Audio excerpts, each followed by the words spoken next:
أعوذ بالله من الشيطان الرجيم. بسم الله الرحمن الرحيم. الرحمن علم القرآن خلق الإنسان علمه البيان الشمس والقمر بحسبان والنجم والشجر يسجدان والسماء رفعها ووضع الميزان ألا تطغوا في الميزان وأقيموا الوزن بالقسط ولا تخسروا الميزان والأرض وضعها للأنام فيها فاكهة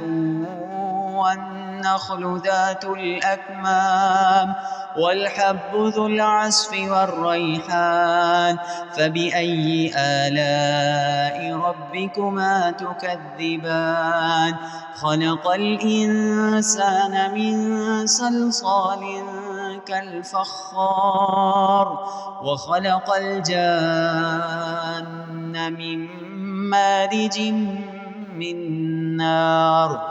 فبأي آلاء ربكما تكذبان رب المشرقين ورب المغربين فبأي آلاء ربكما تكذبان مرج البحرين يلتقيان بينهما برزخ لا يبغيان فبأي آلاء ربكما تكذبان يخرج منهما اللؤلؤ والمرجان فبأي آلاء ربكما تكذبان وله الجوار المنشآت في البحر كالأعلام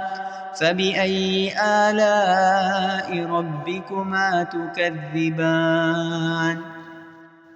كل من عليها فان ويبقى وجه ربك ذو الجلال والإكرام فبأي آلاء ربكما تكذبان يسأله من في السماوات والأرض كل يوم هو في شأن فبأي آلاء ربكما تكذبان سنفرغ لكم أيها الثقلان فبأي آلاء ربكما تكذبان يا معشر الجن والإنس إن استطعتم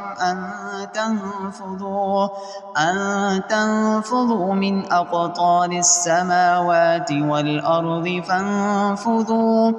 لا تنفذون إلا بسلطان فبأي آلاء ربكما تكذبان يرسل عليكما شواظ من نار ونحاس فلا تنتصران فبأي آلاء ربكما تكذبان فإذا انشقت السماء فكانت وردة كالدهان فبأي آلاء ربكما تكذبان فيومئذ لا يسأل عن ذنبه إنس ولا جان فبأي آلاء ربكما تكذبان يعرف المجرمون بسيماهم فيؤخذ بالنواصي والأقدام فبأي آلاء ربكما تكذبان هذه جهنم التي يكذب بها المجرمون يطوفون بينها وبين حميم آن فبأي آلاء ربكما تكذبان ولمن خاف مقام ربه جنتان فبأي آلاء ربكما تكذبان ذواتا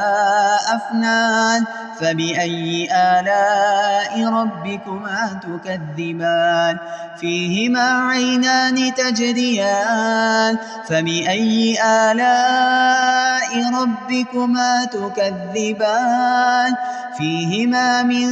كل فاكهة زوجان فبأي آلاء ربكما تكذبان متكئين على فرش بطائنها من استبرق وجنى الجنتين دان فبأي آلاء ربكما تكذبان فيهن قاصرات الطرف لم يطمثهن إنس قبلهم ولا جان فبأي آلاء ربكما تكذبان كأنهن الياقوت والمرجان فبأي آلاء ربكما تكذبان هل جزاء الإحسان إلا الإحسان فبأي آلاء ربكما تكذبان ومن دونهما جنتان فبأي آلاء ربكما تكذبان مدهامتان فبأي آلاء ربكما تكذبان فيهما عينان نضاختان فبأي آلاء ربكما تكذبان فيهما فاكهة ونخل ورمان فبأي آلاء ربكما تكذبان فيهن خيرات حسان فبأي آلاء ربكما تكذبان حور مقصورات في الخيام فبأي آلاء ربكما تكذبان لم يطمثهن إنس قبلهم ولا جان